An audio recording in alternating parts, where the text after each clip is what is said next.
Hello, everybody.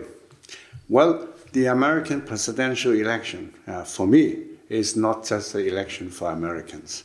Actually, it's a kind of world election because the result of this election has an influence on the whole world.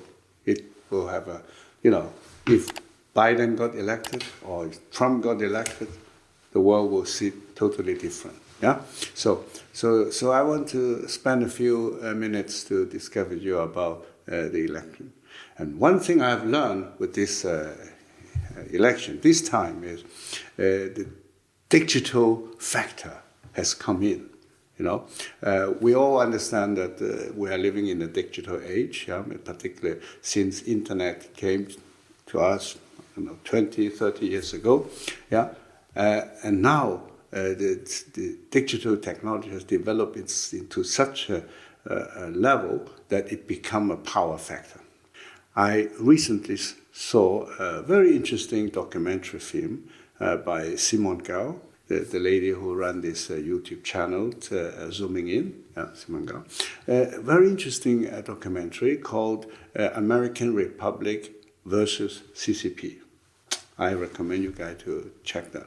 Anyway, she highlighted pretty well how a company, Tik Tok, or this app called Tik Tok, that you download it, TikTok, and then you can watch a lot of funny pop culture stuff, people dancing, making joke and all this. Interesting is this TikTok not only has become very popular in the world, it has been downloaded 2 billion times. So maybe in the whole world you have at least 1 billion users, And in America alone, 100 million users.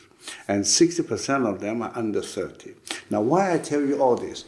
Well, it turned out that TikTok, using, so to say, this popular culture, pop culture that young people like, and they get even addicted to it.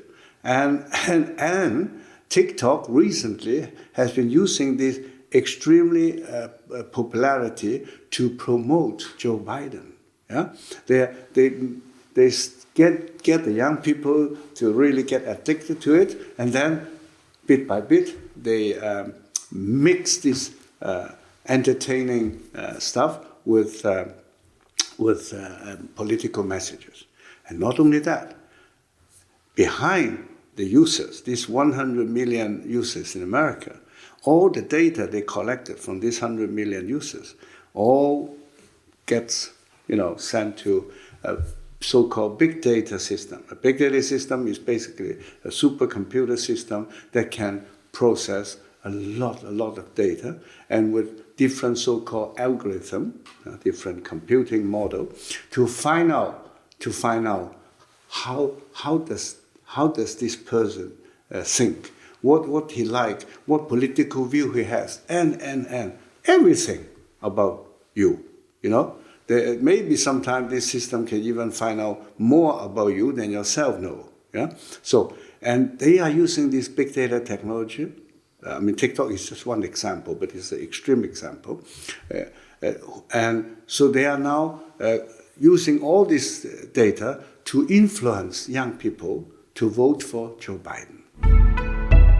Here we have actually several interesting aspects. One is the technology itself. Because of this technology, is at all possible. And second thing is, TikTok officially is just a so-called private company. The company behind it is called, I think, ByteDance. But why they do this? Well, because I always keep telling you, in China, there's no real private company. Even if they claim they are private, if the party boss come and say, you do this and you do that for me, no one will say no.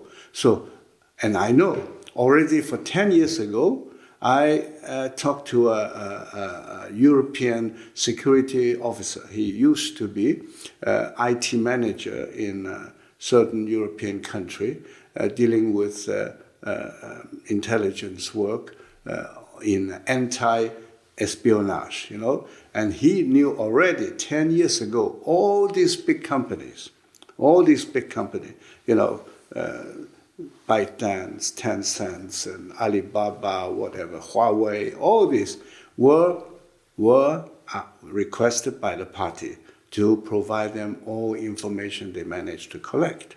So now I'm talking about, this is not new, but this is new is because this time is the first time CCP really apply this big data technology to influence American election. They tried that already 2016, but that time they were not so ready as now. Now with the Tik Tok, it's like a Trojan horse, managed to come into the American society and really infiltrate into the society and then influence. First infiltrate and then influence. Now, the other thing is I want to point out is I think Westerners have to wake up here too. Some people may think, what's wrong with that? We have free trade. A Chinese company can sell their TikTok or whatever product in America, so there's nothing wrong with that. And there are two major problems I see. Number one is it is an unfair game. Yeah, why? Because Chinese company can sell whatever they want to sell in America. I think America, but in Europe it's the same thing. Yeah. But not the opposite. This is, what a crazy world. Facebook is banned in China, YouTube is banned in China, yeah, and so on and so on, and Twitter too, yeah. But Chinese social media like WeChat, like TikTok, they all operate freely, 100% free. They can do whatever they want to do. Hey, we talk about fair trade. Is that fair? That's one thing. And not only that, the Chinese Communist Party are having their agent utilizing Facebook, YouTube, and all this in America, in Europe, to infiltrate, to influence the opinion in our society. And they block our influence in their society. This is not fair, right? So this is, and also you have to understand, in most or all Western companies, they have to abide to law. For example, there are laws saying that a certain digital product company who collected data, he's not supposed to use this data for other purpose than commercial purpose. And he's not supposed to combine his data with other companies' data. But Chinese company, who care? Yeah? They do whatever they want. So now what I'm warning you is we have been accepting for 20, 30 years such unfair trade, unfair game. Yeah? We stick to our rules, we stick to the international rule, and they ignore all the rules. This is not a fair competition. Yeah? So, and now is really critical because they are going to influence the election. Yeah, this is terrible, and we were so unaware of this problem. 4 years ago in America, the Democrat talk about Russian was trying to influence the election. Maybe they did, but the worst influence is not from Russia; it's from China. Yeah, so this is something I really wish that we all open our eyes, really. Now, at the end, I'm not going to make any more forecasts. Yeah, I just say that if the election is fair, I think Biden has difficulty to win. That's my opinion. Yeah, but now I point out these digital factors. Yeah, that can change and tilt the balance. Yeah, but something positive also. And that is recently Pompeo informed the whole world that 5G is moving in the right direction in Europe. I understand that all the NATO countries basically agree with America to build a so-called clean 5G network. yeah, and 25 European countries. That means not all, yeah.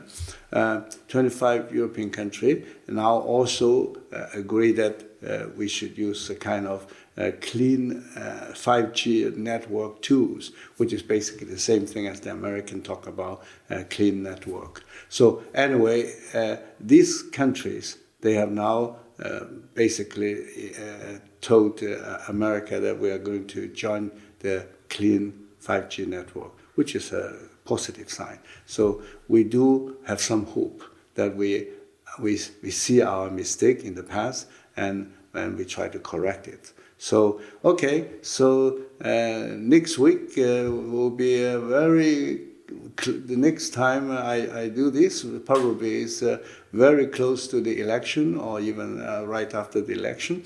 So, so if you like it, don't forget to click like and also to subscribe, and don't forget to utilize Patreon to support us. Thank you for today. Bye-bye.